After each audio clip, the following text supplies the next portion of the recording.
how important is it for you to have a portfolio?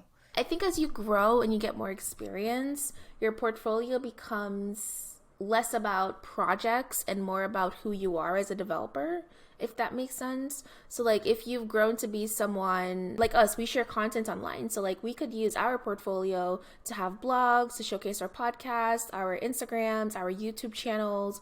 That's what our portfolio will become. It will tell us like, who is this person as a developer? If we do speaking engagements. So I think as you grow and you find your place in the world of development, your portfolio should grow with you as well.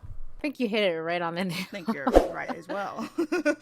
I think as you grow, it's less about promoting your projects and more about promoting who you are and like your skill level. Like Adasia said, we all do content. So for us, it would be like more of like a business website, like selling ourselves more. I know like a lot of famous people, like tech famous, not like Beyonce. Beyonce has a great website. They don't really have portfolios. They might have like a landing page that links out to all their social media accounts. So if you're an early developer, honestly, just focus on just getting something out there and so you can showcase your projects, because eventually it's just going to fizzle out and disappear. Let's not waste our precious time. But yeah. Yeah. The goal of your portfolio is to get you a job.